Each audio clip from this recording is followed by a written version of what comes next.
All right, guys. Well, I've got one of these inflator deflators here that I'm just gonna take apart, see how the thing works. The reason I'm taking it apart is somebody ordered it with the wrong plug. So I picked this up from a dollar store that went out of business, partially because they didn't pay attention to when they were buying stuff. This would be fine in some parts of the world. In Canada and the US, this is no good. So figure apart, see how it works. And I'm even gonna chop the line, see if I can get it to run off of 120.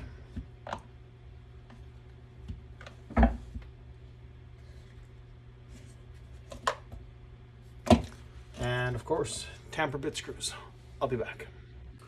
Okay, that one's no good. Found the right bit. It's a Torx T10.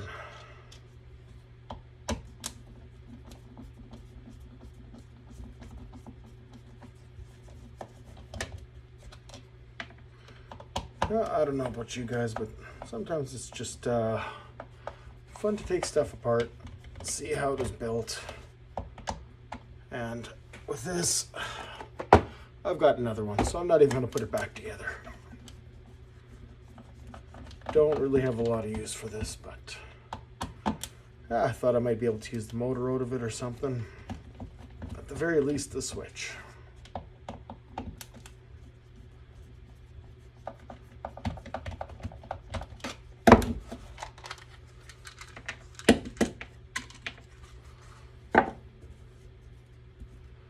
It's funny when you take a lot of this stuff apart.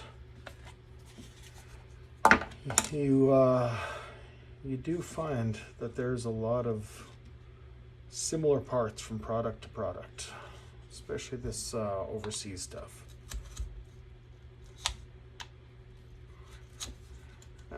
Anything nowadays, it seems, is very disposable.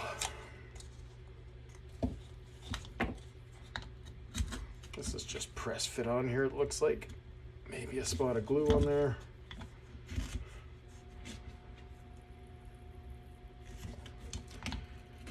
If you're wanting to, if you have one of these and you're trying to fix it, don't take off the wheel this way.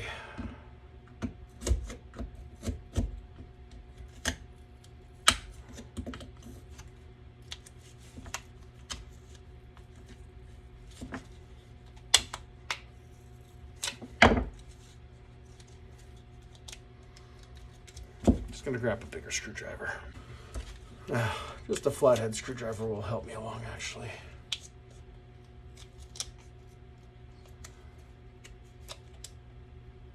If you're saying the way I'm removing this is wrong, you are absolutely right. But again, not looking at saving this or repairing it, just looking to see if I can get it to run off 120 volts. And you know what, before I take any more apart, let's actually check that first.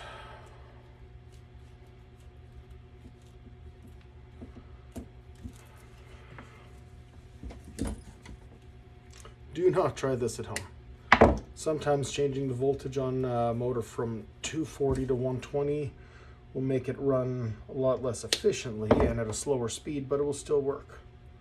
With this one, I don't know. We're gonna find out.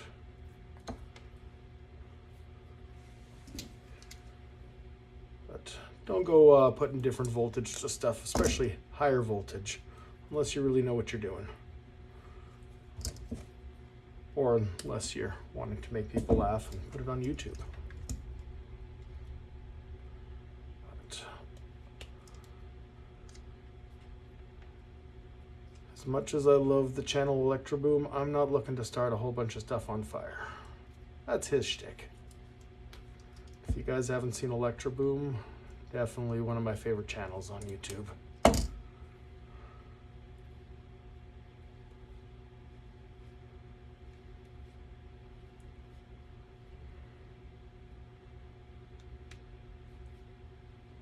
Just gotta twist them up because I'm just shoving it into the extension cord. Again, not the right way to do it.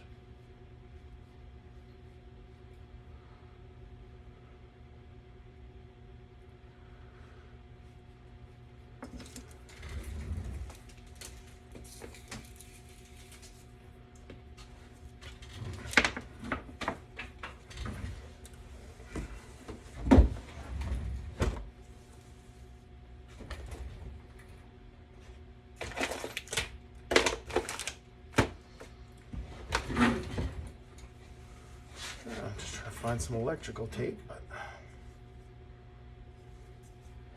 And if you're doing something stupid like this, keep it unplugged until this end is ready to go. Then stand back and plug it in.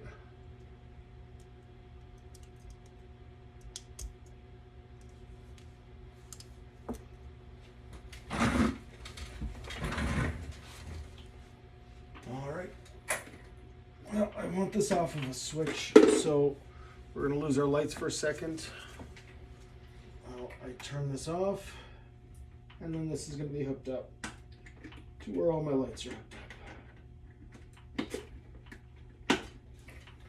So we're just going to do a quick off and on, see if it smokes or anything.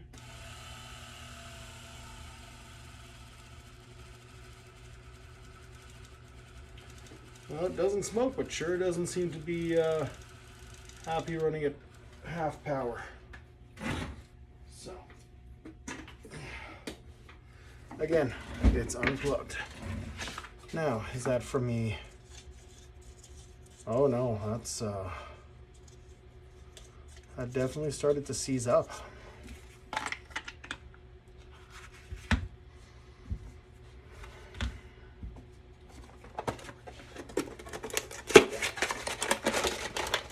Let's try one that I haven't possibly bent the impeller on.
This is really exciting for you, isn't it? I'm sure you're still watching every second of it.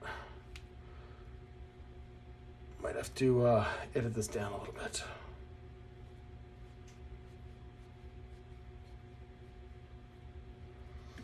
All right.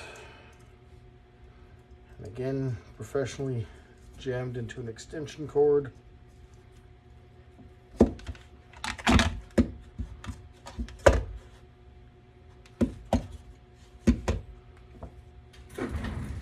Be back. Okay, tried to find a balloon to inflate, but a clean new dog do bag will do. And this time I'm just going to plug her in because we know she isn't going to catch fire.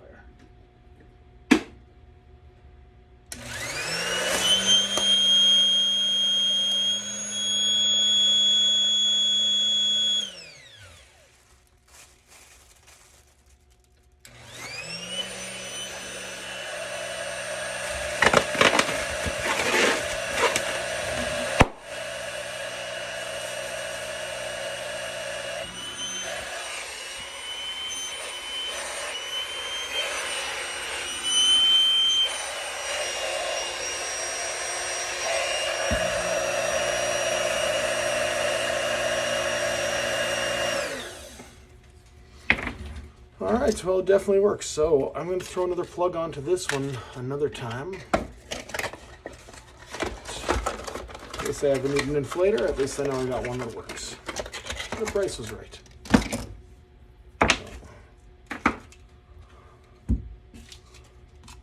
Okay. I'll be back in a minute once I get this wheel off, and we'll keep tearing it down. Okay, got that off. Just a couple of screws.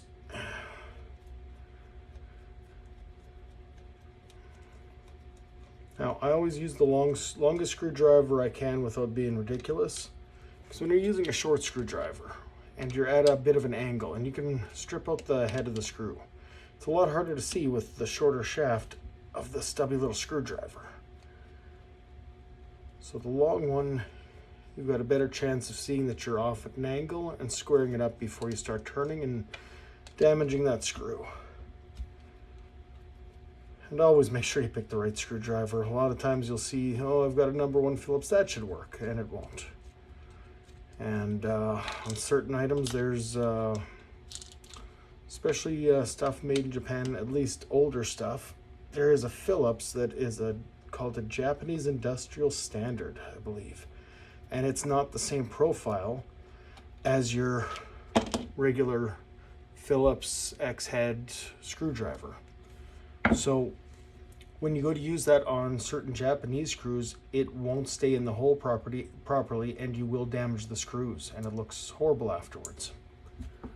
So they are difficult to find. I've got one of them around here somewhere, but stuff made in China is just standard Phillips.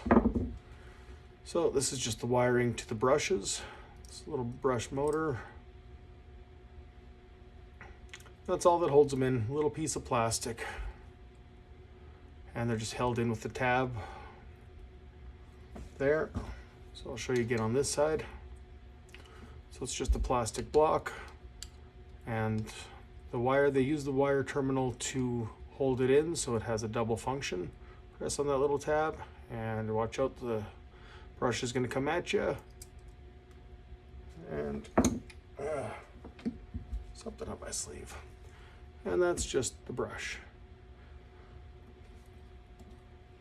I hang on to those for little projects if you got a little motor where the brushes are burnt out.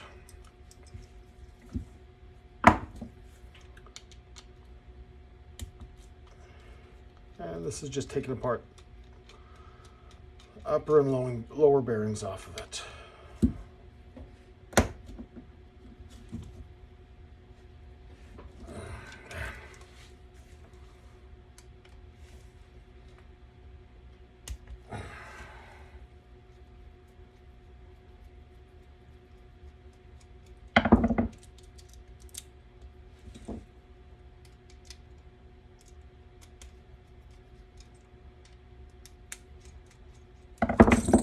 There we go. So this is just your switch, your power cord. That goes up to your windings. These go to your brushes. And that's your frame.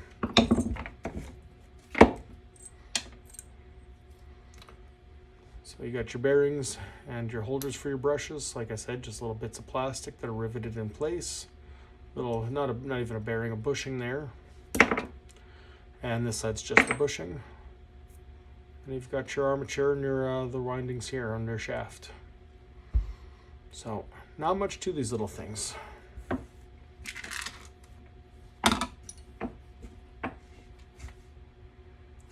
That's all there is to this little thing, and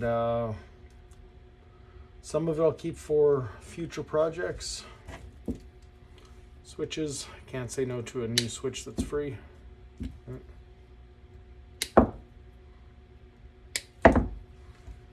Keep that, all the little screws, the brushes, the washers, and quite honestly, the rest go in the garbage.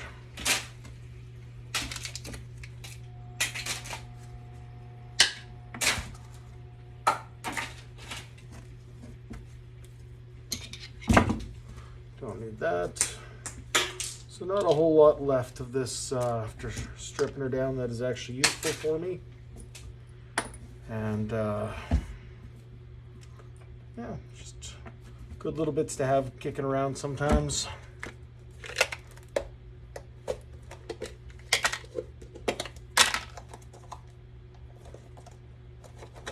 There we go.